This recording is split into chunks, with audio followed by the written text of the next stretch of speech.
My name is Jo Petty and I live in Ashcroft, British Columbia. I am an artist. I've been working for at least 40 years painting. I was born with a paintbrush in my mouth, I think, and I did art. I've done art my whole life, but I turned it into a profession 40 years ago, and I've been doing lots of teaching with kids. I love doing that, passing things on. I love teaching adults, and I love my studio work, and I think it's neck and neck with doing the teaching and with doing the painting. I really love them both. I wouldn't be able to say I love this one more. 40 years ago, and then this is different paintings from different periods since then. This is Ashcroft? Yeah, that's Black Canyon. Oh, I've never been there. Oh yeah, it's on the river. This one right here, I was in Japan. One of the times I was in Japan, I was out in the countryside taking photos, and there was this teeny tiny little maple tree, and it was just alive. The wind was blowing, so I came home and I just blew it up. It wanted to be really big, and that's a huge.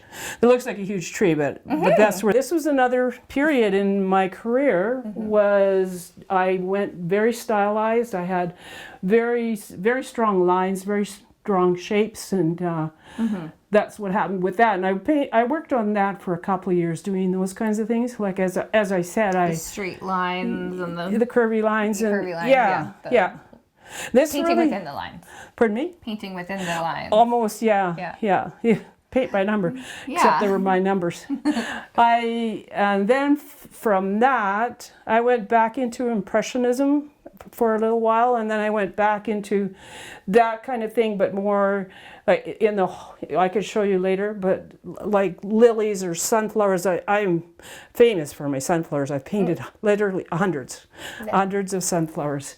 But it was more of a Georgia O'Keeffe style, which is also, she had a lot of strong lines, strong shapes, and that's what that appealed to me at that time. So I studied her. So I did these paintings. Do you have paintings around Ashcroft?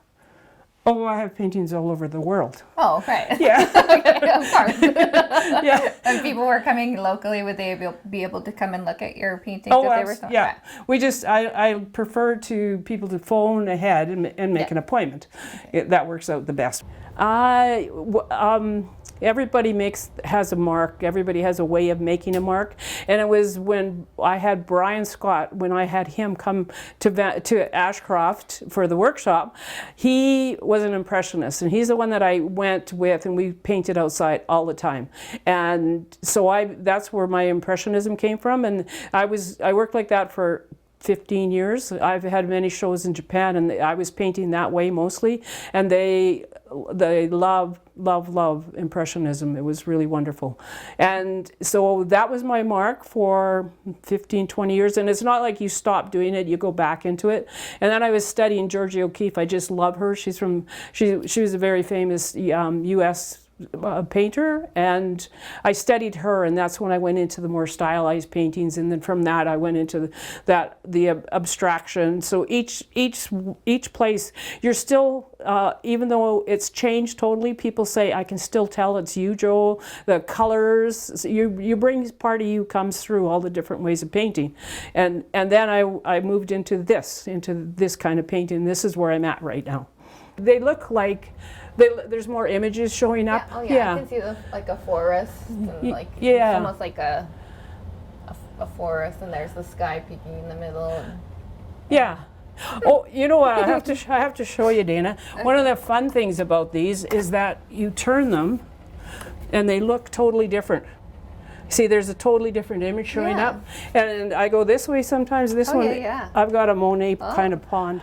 I think it's my lifeline. It's my lifeblood. I have been, like I said, I've been doing art my whole life. And when I was a child, and I used to do my sister's art projects for homework, and they would do my math and English.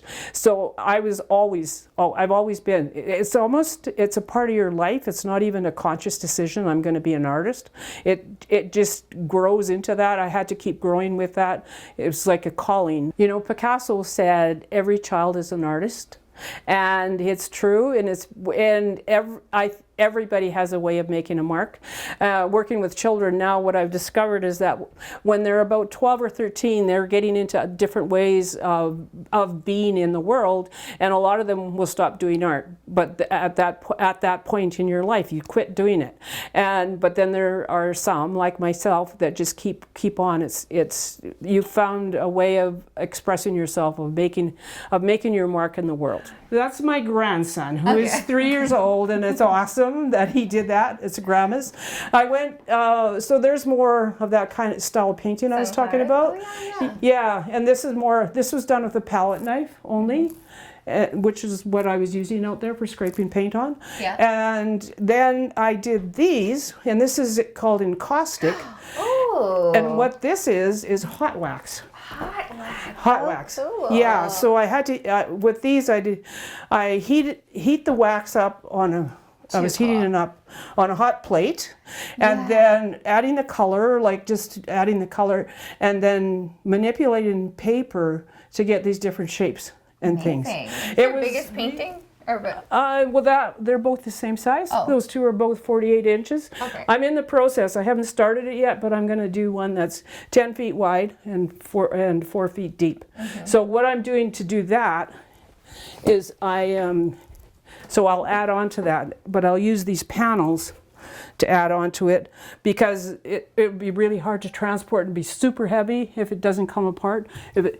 Right? Yeah, and this is going to be, this is a 3-foot panel, so that'll go beside it. Then this is a 1-foot panel, and I think I'll put that in the end, so actually it'll be 12 feet by 48. I'm not sure, because it's a process. It's a process. Yeah. Okay, cool. Yeah.